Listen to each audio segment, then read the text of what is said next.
Welcome everyone. This class has been brought to you by Be There Israel, live streamed, and Or Chadash. Welcome to everyone. Tell your friends. And in a few days it will be archived, and then everyone can see it whether you're tuned in right now or not. One of our regular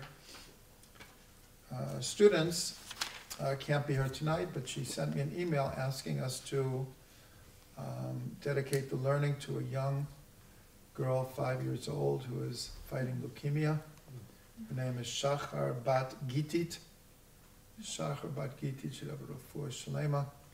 All of the learning that we're doing tonight should be a shmira, a guarding for her soul, and she should find a refuah very, very quickly. Okay, tonight we're learning Parsha Vayeitzei, and we have some truly amazing concepts tonight. Absolutely amazing concepts. It's something that I've been fascinated in for years, and I've included different parts in my various books. But in the last few weeks, I've learned even more new angles to this, so it keeps on growing, and we'll do our best to understand it. We're going to spend almost the whole class discussing the dream of Yaakov, but for anyone who's read my book on dreams, so this was the inspiration for the whole book, was this dream. And so the whole second half of the book is about this dream. And the first part is laying the foundations of the general ideas of dreams in Torah and Kabbalah, modern psychology, how they all mesh together, and then applying it to this dream.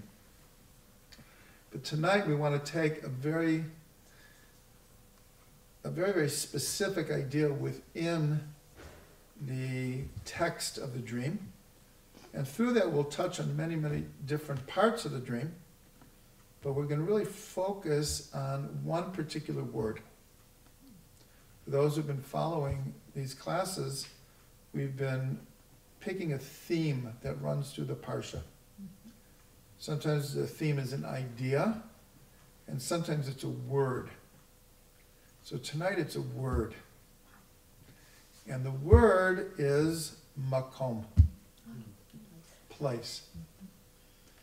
And we're going to see the importance in this whole story of the dream of Yaakov, but even more so, I'll precede this with an idea that what's called Ruach HaKodesh, divine inspiration.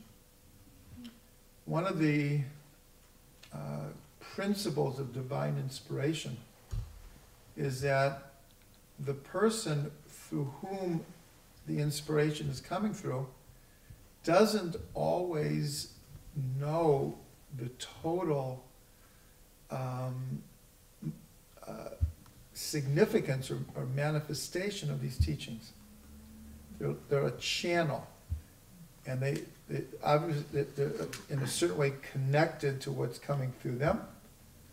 But if anyone's had a creative experience where a song or a picture or a poem it just flows through, and you feel almost like you're automatic writing, just trying to catch it.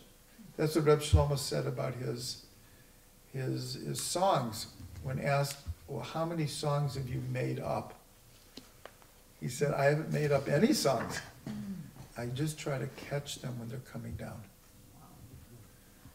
So some of the things that we're going to say tonight, it's like embedded in the text. That's why the Torah is infinite, it's holy, it's prophetic, because in every generation we see new things in the text.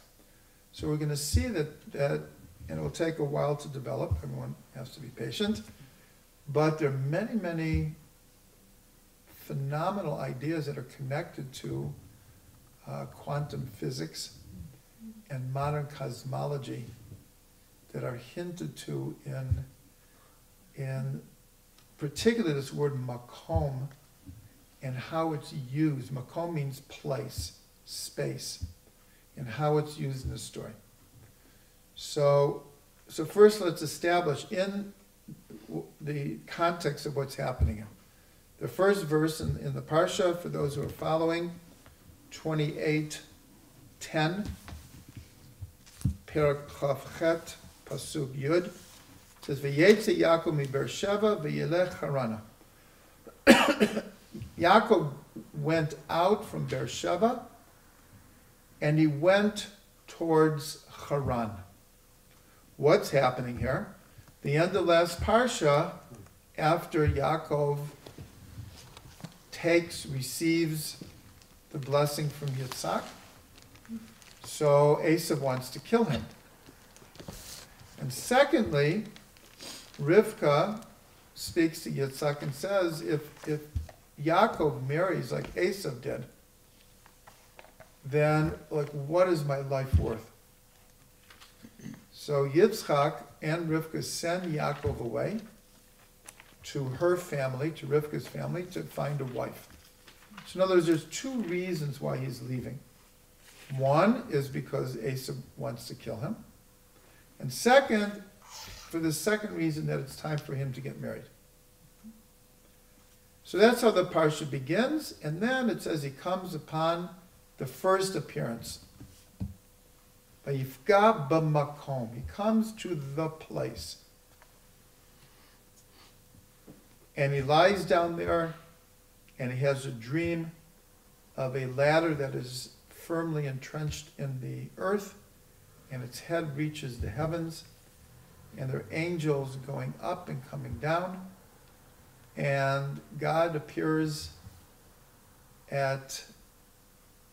above him or at the top of the ladder and gives him all kinds of assurances, and really is conferring upon him God's agreement that he's the third of the patriarchs, and that the land that he's lying on will be given to him and his children forever, and God will protect him and bring him back to the land.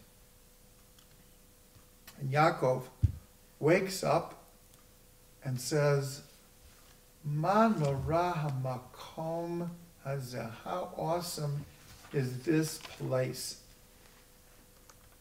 That God was here and I didn't know it. So Rashi says, if I would have known it, I never would have gone to sleep. And then Yaakov anoints the stone or stones, maybe we'll get to explain that he rested his head on. And he said, this is the gate to heaven. And then he makes a promise to God, and then he goes on his way. There are 10 dreams in the Chumash. Exactly 10 dreams. And the interesting thing is 8 of them occur during the month of Kislev. In the next month, we just had the new moon of Kislev, Rosh Chodesh Kislev. 8 of the 10, I'm pretty sure it's 8, it could be 7 or 8 of them occur in this month. You know, it's interesting in Sefer Yetzirah, probably the oldest Kabbalistic text that we have. Each month has a sense attached to it. The 5 physical senses that we usually think of, and another 7. The sense of this month is sleep. So everyone asks, well, what kind of sense is sleep? Well, first of all, we shouldn't take sleep for granted, because many people have insomnia and wish they had a sense of sleeping. But really what it means is a sense of dreaming. This month is very, very connected to dreams. And so then it turns out that in the Chumash, so this is the first of the dreams that are coming up in the next month. Okay, so this is just the context of what's happening here. So let's establish immediately like what we want to do here with this word makom. The word makom appears exactly 6 times in the story. And it's really only maybe 10 verses. The dream, yeah, the actual part, 6 times makom appears in a very short amount of space. So the first time it says that he came to the place. And he slept there because the sun had set. And he took the stones of the place and he put them around his head and he slept in that place. 3 times in one sentence. 3 times in one sentence. So Rashi wants to, well, first of all, why don't they name it? Why is it called Hamakom, the place? And why does it have to say he put the stones of the place? It could have said he took the stones and put it around his head. So, first of all, Makom again means space. How many sides or directions does space have? 6. Right, the 4 cardinal directions, and above and below. This we know very well from shaking lulav. Because part of the idea of shaking lulav is to be very, very aware that God is all around us. So anytime we think of space, even though you have circular spaces, triangular spaces, but in general, when we think of space, we're thinking of really a cube, a 6-sided cube.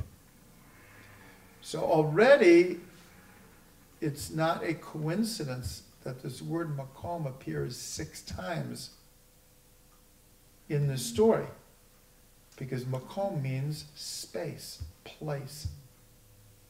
So already it's hinting that beyond whatever we'll learn about this word and its appearance in the story, it's alluding to something more that we can learn about space.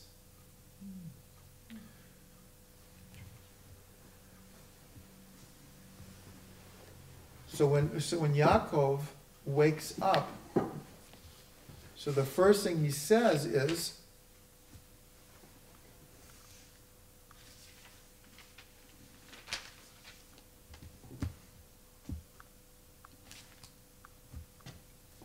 so first he says in Pasuk Tet Zayin 16, he says, Vayikatz Yaakov mishanato v'yomer achen yesh Hashem b'makom hazeh. So Yaakov woke up startled from his sleep, and he said, thus God was in this place, v'anochi lo yadati, and I didn't know. V'yirav yomar ma nora hamakom hazeh. And he was very filled with awe, and he said, how awesome is this place. Ein ze ki'im beit Elokim v'zeh shara shamayim. This is none other than the house of God, and this is the gate to heaven. Now, according to tradition, what is this place? Rashi tells us, but we're going to see it's not so simple. Rashi says the fact that it's called Hamakom over and over. It says, hints to another time that the word hamakom is used. When is that? When Avram is taking Yitzhak to the Akedah. And it says that he saw the place from afar. Because God said, go to the place that I will show you. So he saw hamakom from afar. And according to tradition, this was the Temple Mount. So according to tradition, where is Yaakov laying down to sleep? On the Temple Mount. Now we're going to build on this because it's not so simple. Everything it's very complicated. But in the simple understanding, Rashi said, this is Yerushalayim. So when he says this is the house of God and this is the gate to heaven, he is, in a sense, prophesying that this was where the temple will be built, and this is where all prayers ascend to heaven. And that is our tradition. That's why we always face Yerushalayim, no matter where we are in the world. And what we're told, let's say my left hand is Seattle. My right hand is Melbourne. So we're told if someone's davening in these two places, the prayers don't go up. They go to Yerushalayim, to the Beit HaMikdash, and then they go up. So this is one of the reasons why so many people have a powerful experience at the Kotel, at the Western Wall. Because what's happening 24 hours a day? Prayers are being funneled through there, are being channeled. If someone could open their eyes and be aware of all the dimensions and the energy patterns, well, prayers are flowing through there. So when people have an emotional experience at the Kotel, part of it is it's what's called an energy vortex. It's a vortex of energy. And what is it, according to Yaakov? It's the gate to heaven. So Rashi tells us it's Yerushalayim. It's the Beit HaMikdash. So now we're going to start seeing some very interesting things. And I could only add them one at a time. I could present this in 50 different ways. So it's going to come out the way it comes out. But we're going to build and see what is happening with this space. So let's first understand what Yaakov says. We already said what Rashi said when he said that God was in this place and I didn't know.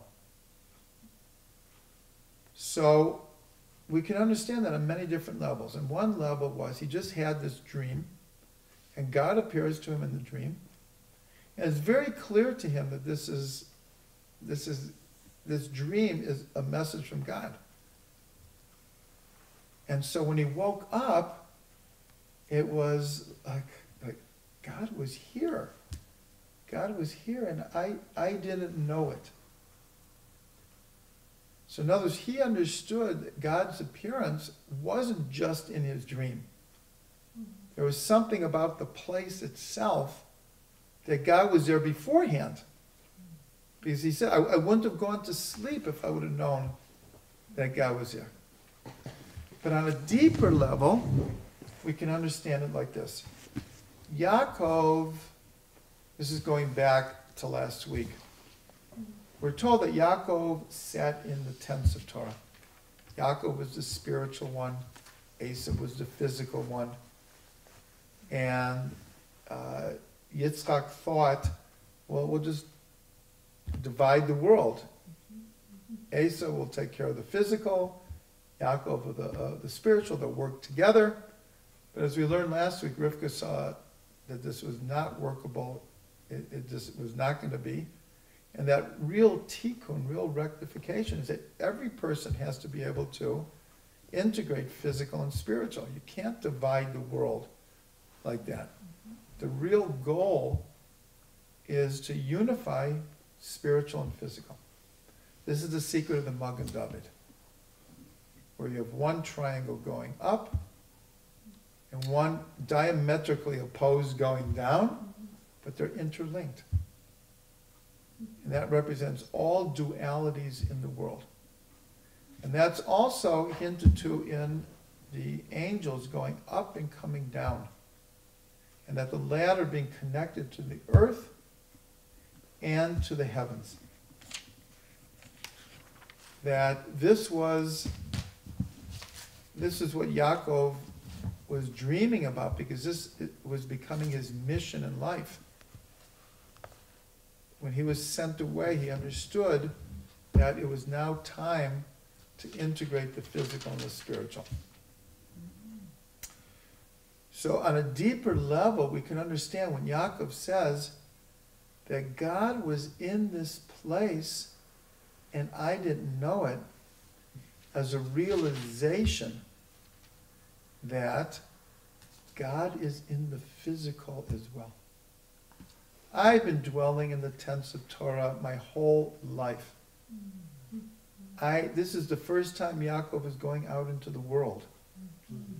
And he understands from what just happened with Yitzchak and the bracha and his mother insisting that he gets it. And now he has to go get married. Not that he has to get married, but it's time for him to get married. According to tradition, when he leaves, he was 63 years old. And he still wasn't married. And he married it at age 77. No, excuse me. He met Rachel at 77. He was married at 84. Yeah, yes. So Yaakov is aware that his life is changing. And here, he has a realization that God is also in the physical. Now, this is very, very connected to a realization of his grandfather, Avram.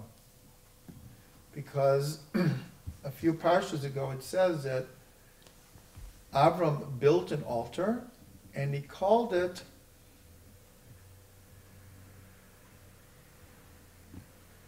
Kael Olam.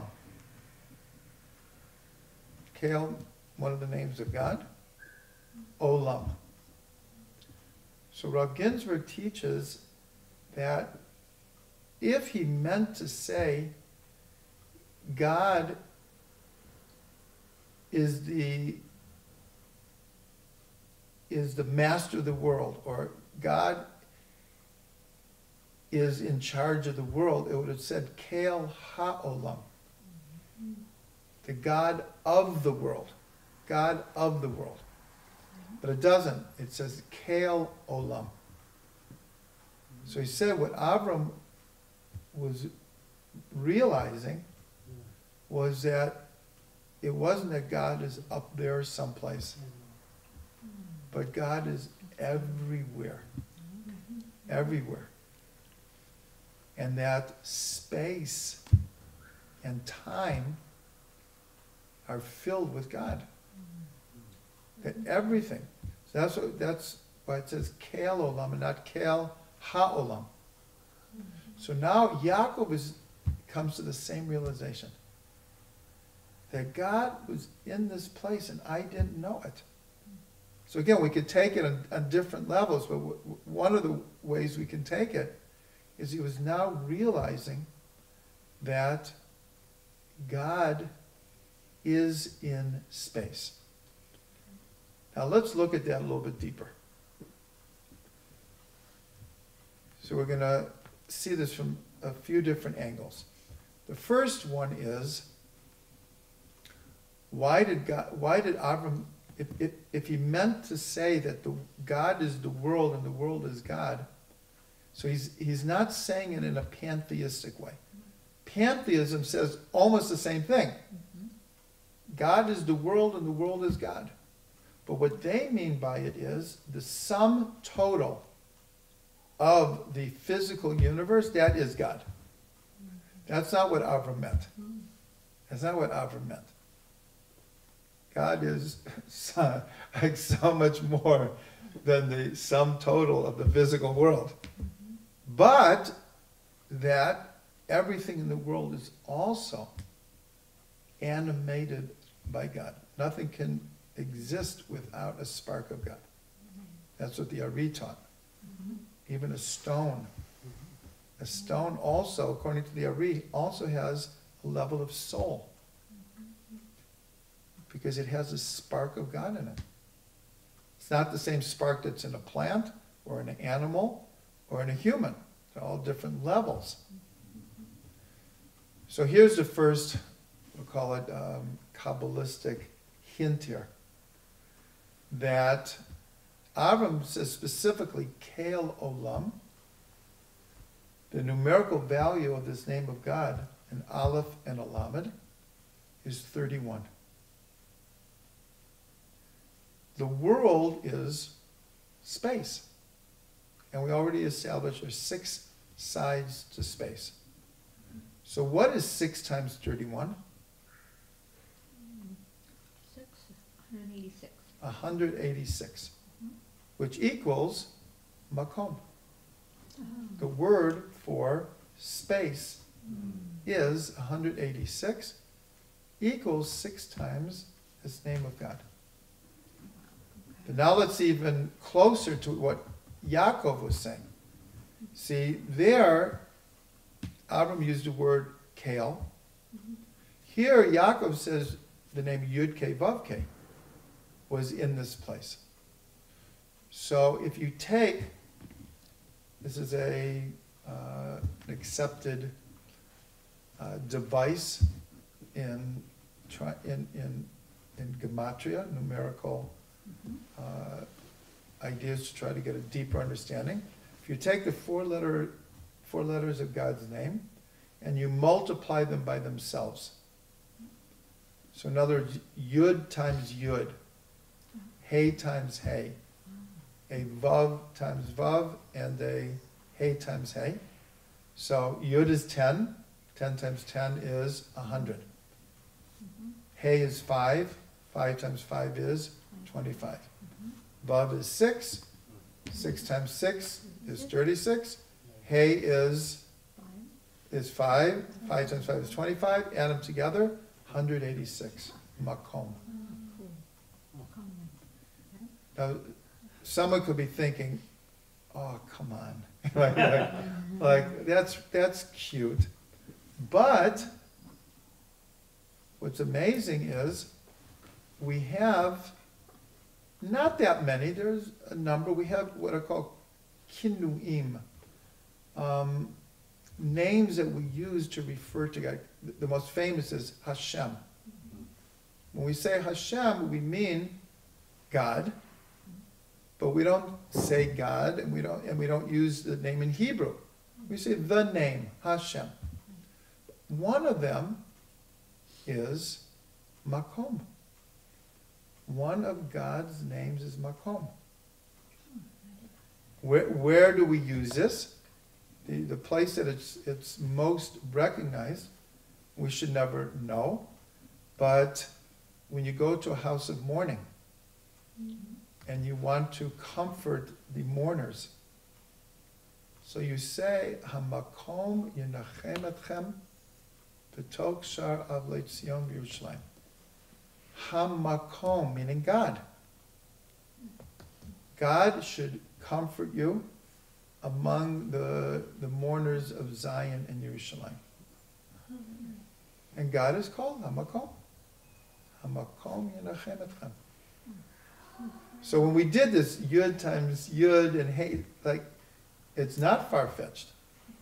It's not far-fetched because they go as far as to use this word as a name of God, Makom.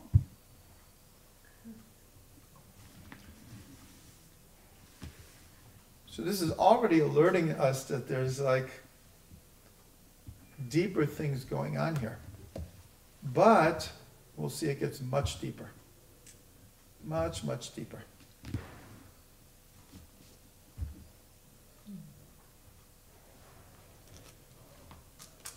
Okay, so let's go to the sentence where God says to, oh, and I should point out now that in Pasuk Yud Tet, it says, Vayikra et Shem HaMakom, and this is after the dream, after God has spoken to him, and Yaakov, meaning, and he called the name of the place, Hahu, Beit El, the house of God. This name that we just established is 31 times 6 is Makom, and this is the name that Avram used in his realization that all of space is filled with God. So I just wanted to point that out, that he names it Beit El. Okay, now, going back to one of the promises that God makes to him, let's go to Pasuk Yud Gimel. So it says like this. I'll just read it in English. And behold, God appeared to him above him, and he said, I am God, the God of Avram, your father, the God of Yitzhak. Ha'oretz asher ata shochev aleha lecha etnetna lezerecha. The land that you are lying on, I will give to you and to your children. So, the obvious implication is, just like I promised Avram all of Eretz Yisrael, and I promised Yitzhak all of Eretz Yisrael, I'm now promising you all of Eretz Yisrael. But when you look at the words very literally, and Rashi comments on this, it says, the land that you are lying on. Meaning, the land that you're lying on and nothing else. Because God didn't say, I'm giving you all of the land of Israel. He says, I'm giving you the land that you're lying on. So Rashi comments on like, how do we understand that? So he brings an amazing explanation.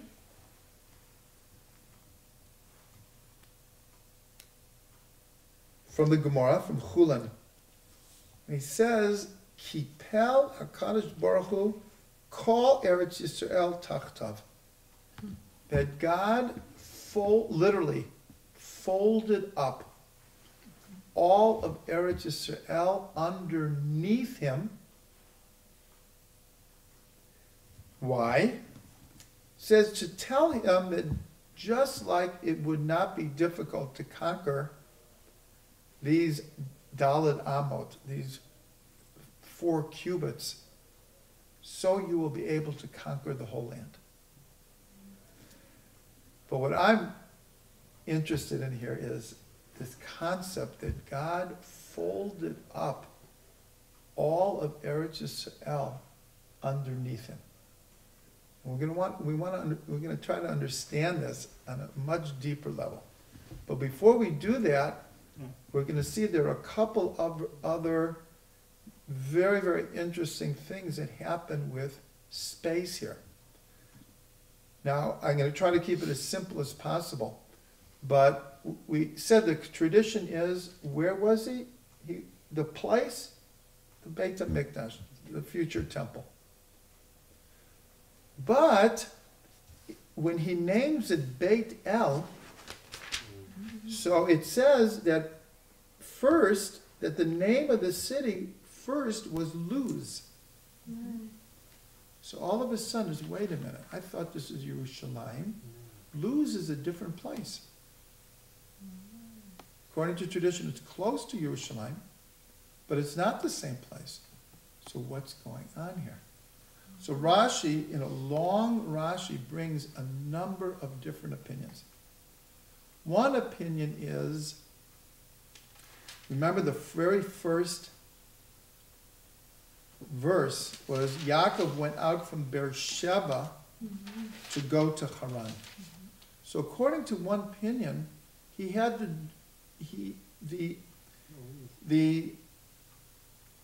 foot of the ladder was in Beersheba.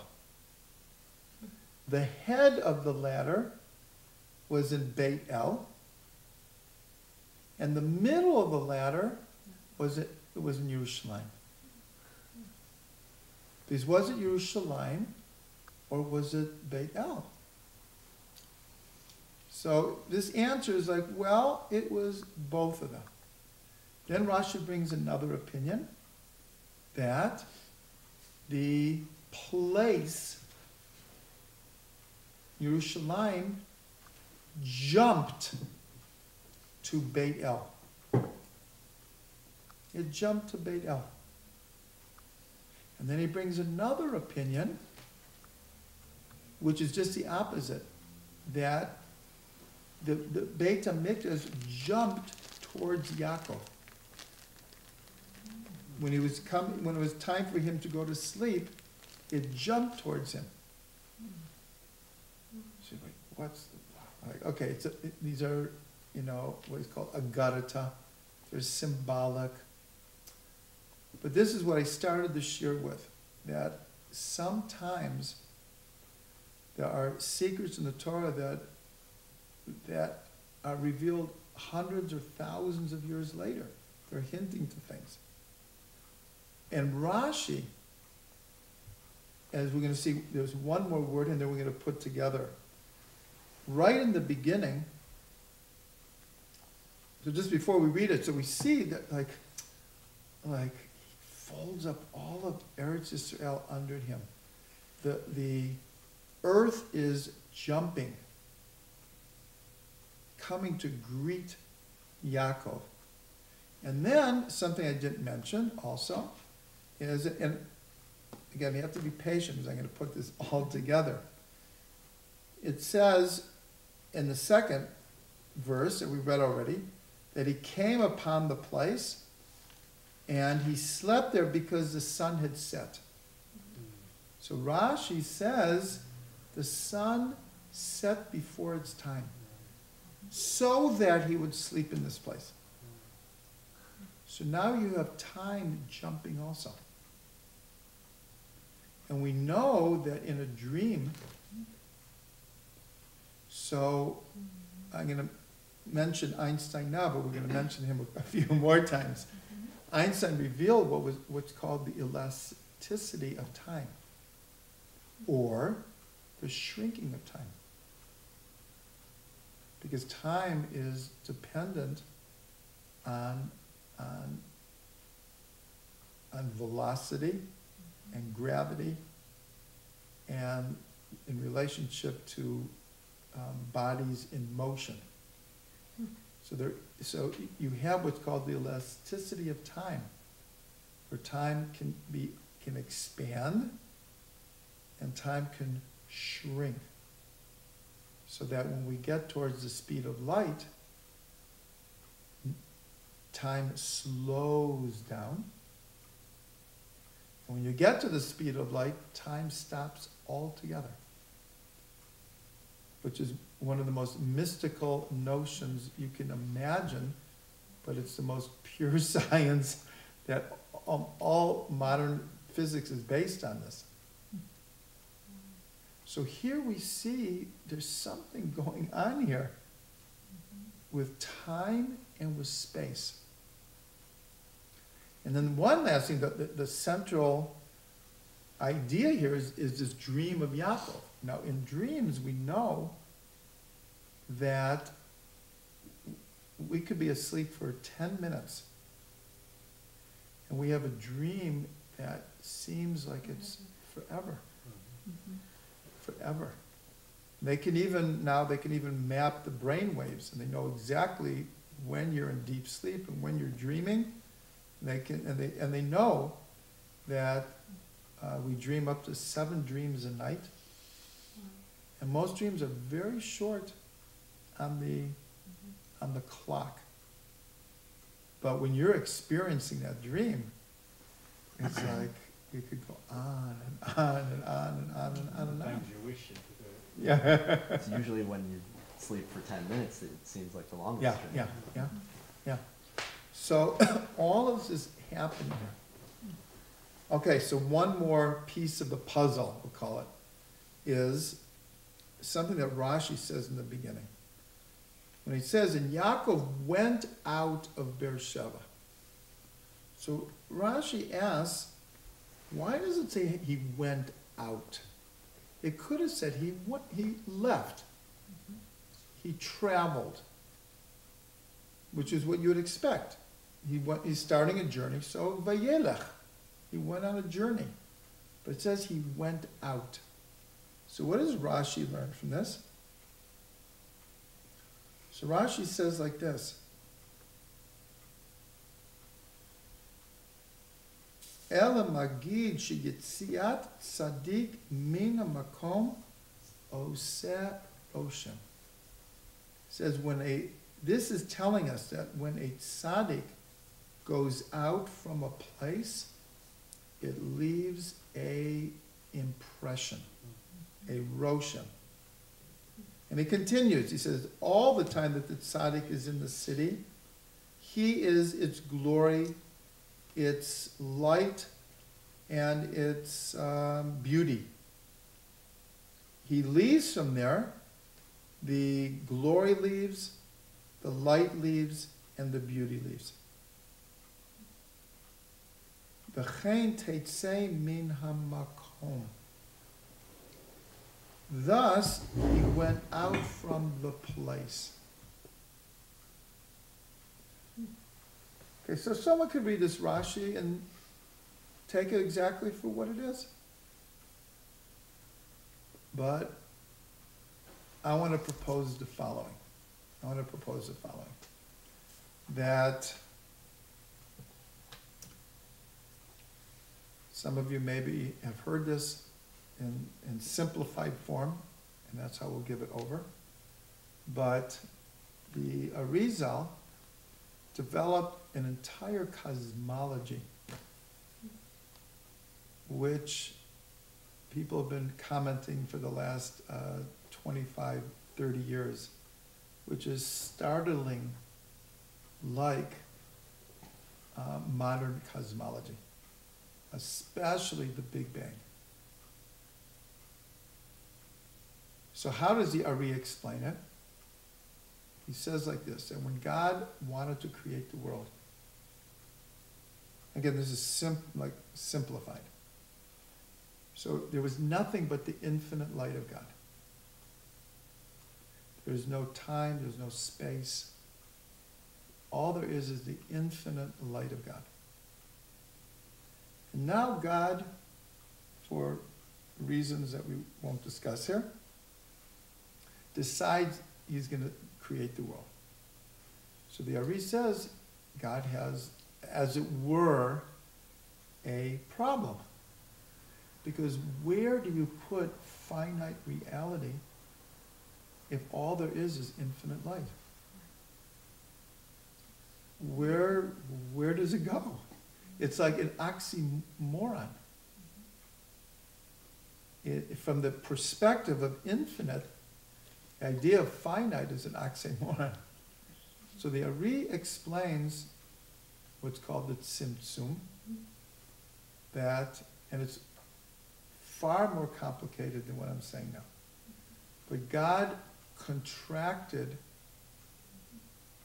his being and created what's called chalal panui, an empty space. Sometimes it's called a vacuum. But listen carefully, because this is the word that Rashi uses. That's why, this is what I caught this year, that I hadn't totally connected here. He says, but it wasn't a perfect vacuum, because there was what was called a reshimu, an impression of the infinite light remained. And the Ari explains why that is and how it worked and all the reasons and the implications and the effects. So that we're not going to explain. So again, this is what Rashi says here. I'll read the words again. He says, Elamagi sheyitziat sadik min hamakom makom oseh roshan. That when the tzaddik leaves a place, it makes an impression. An impression is left. So this is the first year that I picked up on, whoa, like in relationship to everything that we're learning about makom here.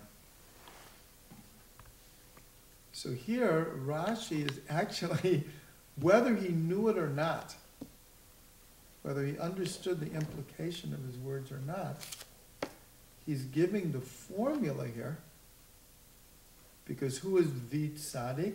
Hashem. And when a tzaddik leaves a place, it leaves an impression. Leaves an impression. So the Mittler Rebbe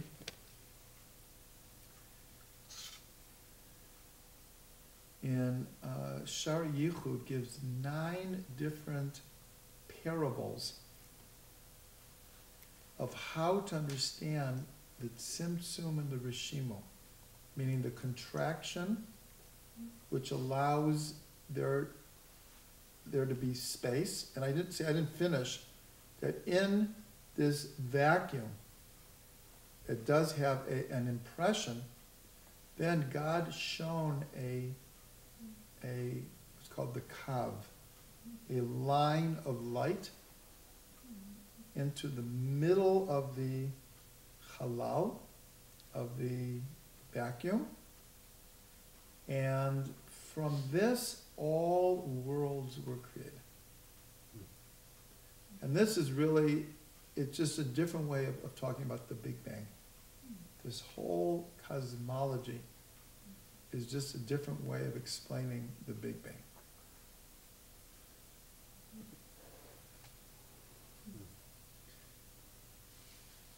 So that's what Ramban says. Ramban says, when it says Bereshit, in the beginning. So he had, like, what actually was created in the beginning? So he says time and space. Time and space. Because before that, there was no time and there was no space.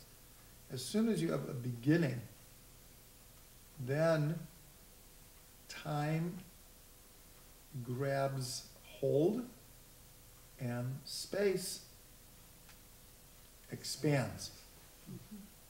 And that is the Big Bang is really the kav, is this line. Now if you look at the word makom, so it's mem, kuf, vav, mem. Begins with a mem and ends with a mem. But in the middle is the word kav, the line. This line that came into the space.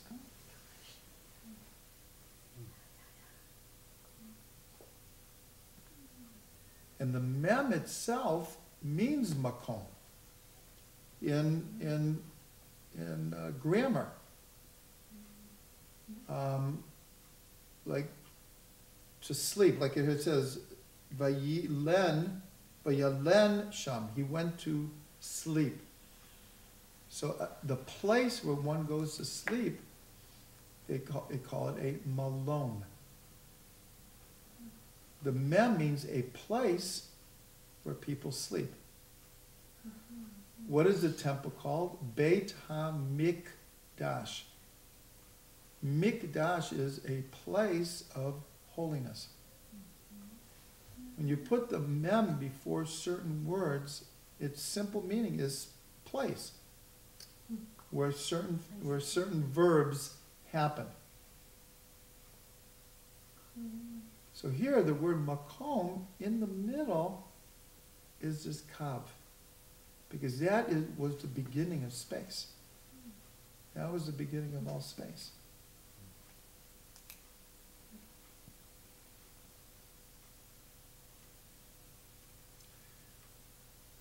So now let's go back to the implication of this Gemara. This is a Gemara from 2,000 years ago. But other than people treating it like that's cute. This idea that God folded up all of Eretz Israel under Yaakov. Well, how do we explain the point from which the Big Bang comes? That all future matter. In other words, how did they, I think we've mentioned this already, how did they figure out the Big Bang? When Hubble in the 20s established that the universe is expanding. To which Einstein, with all of his brilliance, and even though his own equations told him that the universe is expanding, he didn't believe it. And so he fudged his own equations to establish a static universe. And when Hubble discovered that the world is expanding, and Einstein realized that it was true, he said, this was the biggest mistake I ever made in my life. And then he took away the fudged equations. So when they realized that the space is expanding simultaneously in all directions, we call them the 6 directions, at a same velocity, and then they were able to map out increases in velocity, and they just went backwards. So in other words, let's say the whole universe is this big, and then, well, so let's say 100 years ago is this big, and then, 1,000,000 years ago it was this big, and 1,000,000,000 years it was this big, until to a point. This is the ultimate folding up of the universe. This is the ultimate folding up of the universe. Now we haven't, remember this is happening in the temple. So we're told in Pirkei Avot is not a mystical treatise, but we're told there were 10 ongoing miracles in the temple. There are many more miracles, but there are 10 ongoing miracles. One of them was, and the example they use is that on Yom Kippur, the temple was crunched. Everyone was standing shoulder to shoulder, body to body. There was no room to move. It was so crowded. And then when the high priest would say the ineffable name of God that they used to pronounce, people were so filled with awe that everyone bowed down, which we still do on Yom Kippur. So the question is, where was there space? He said it was a miracle. It was a miracle. There was no space available. And yet, when the need was there, everyone could bow down. All of a sudden, there was space. The other thing it says about the Beit HaMikdash is that the Aron, the ark, took up no space. How did they figure that? And they had the measurements of how big the Holy of Holies was. They had the measurements of how long the wingspan of the Kruvim were. And when they worked out simple math, it didn't work out. There wasn't enough space for the ark to fit in. And so the answer is the Holy of Holies was beyond our concept of space.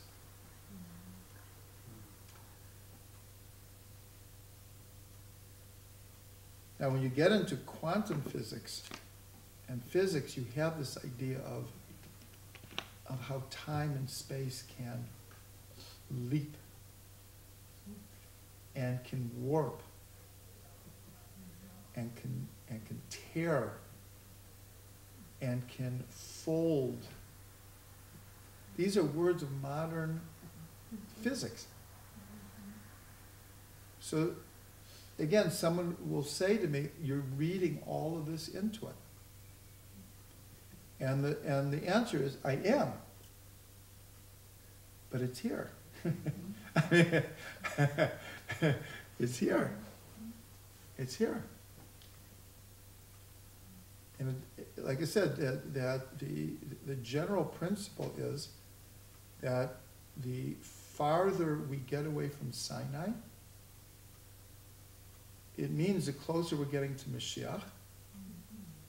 And the closer we're getting to Mashiach, the more that the secrets of the Torah are revealed. This is a general principle. That's why in every few generations you have new insight, especially in the last 500 years, where you had, in the last 1,000 years, you had the revelation of the Zohar, and then the revelations of the Arizal, and then the revelations of the Baal Shem Tov. And each one expands on what comes before it. More and more is revealed. And this is the general principle of why the teachings of Kabbalah are spreading the way they are, because the closer we get to Mashiach, this, according to the Zohar, this is part and parcel of Mashiach coming, that these secrets should be revealed.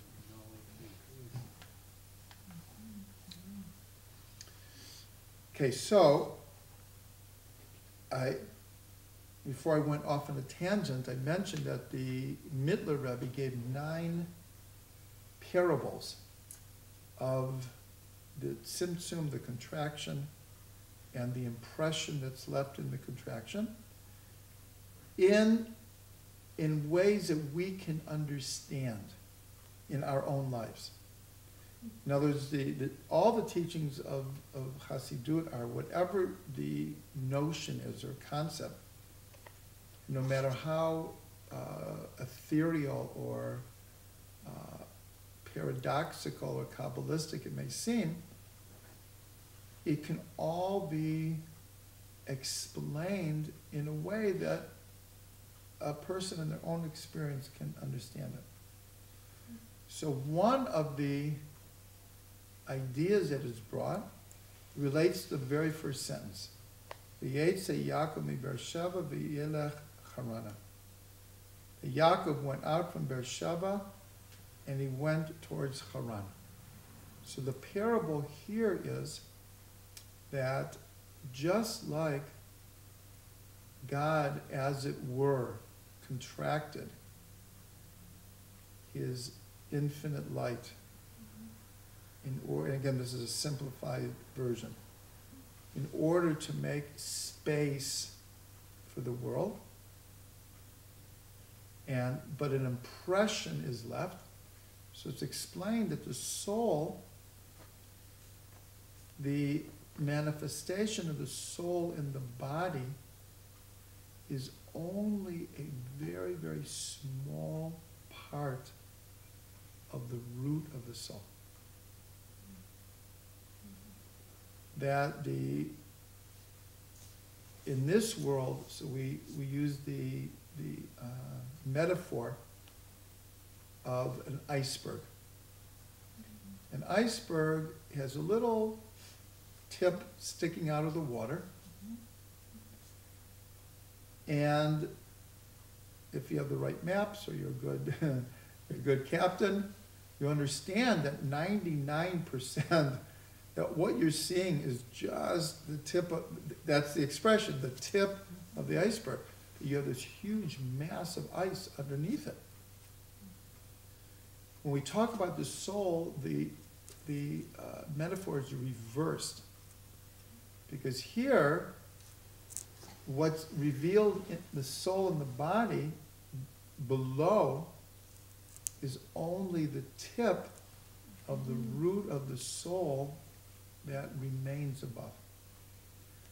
The greater a tzaddik, or the greater a person, the more a person is able to access their own potential, then the more of that soul they can manifest in the body. That's why certain people are powerful, because there's more, and sometimes it's good and sometimes it's not for the good. But they have a certain power to manifest more of their soul powers in the body, and especially at tzaddik. A tzaddik is the, let's say, the charisma of a tzaddik is because people can feel the light of the soul, the divine light shining through this person. So the Midler Rebbe explains that the contraction is just, after the soul in the body is a contraction, it's a tzimtzum of the larger soul, but there's an impression within the neshama of the bigger root soul.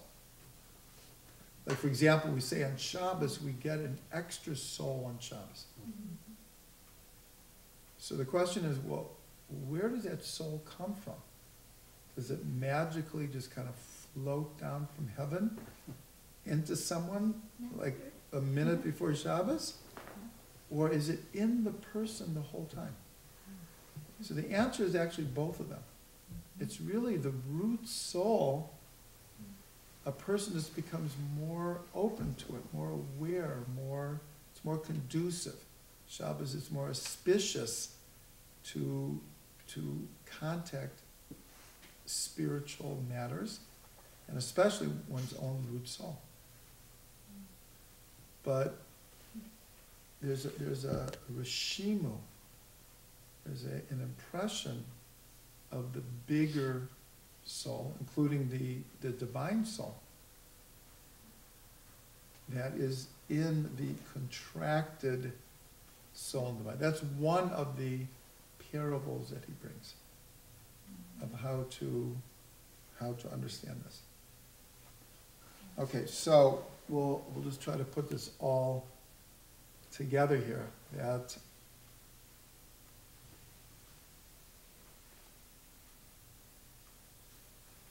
Yaakov's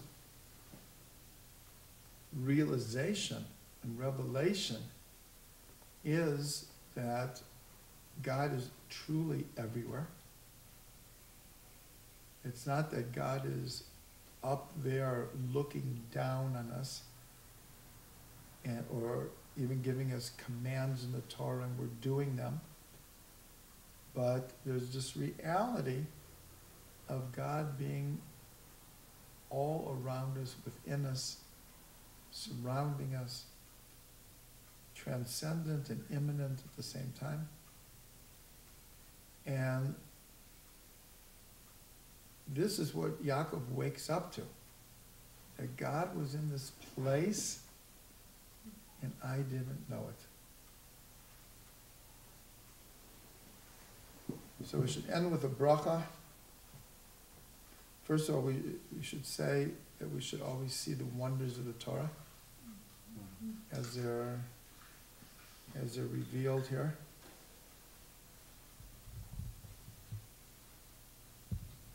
And we should experience Yaakov's blessing, that it should be as easy for us to hold on to all of Eretz Israel as sleeping in a place and having the whole land folded up under him. But we should always have the blessing that Yaakov had of God appearing to him and saying, I'll take care of you. Everything's going to be okay. I'm with you. And Yaakov went through lots of hard hard times. The famous thing, God didn't promise him a rose garden, but he did promise, I'll be with you. And that's really a bracha, because for whatever reasons, this world is not a rose garden. But when we realize that God is with us, it makes things much, much easier to deal with. So we should all have that bracha.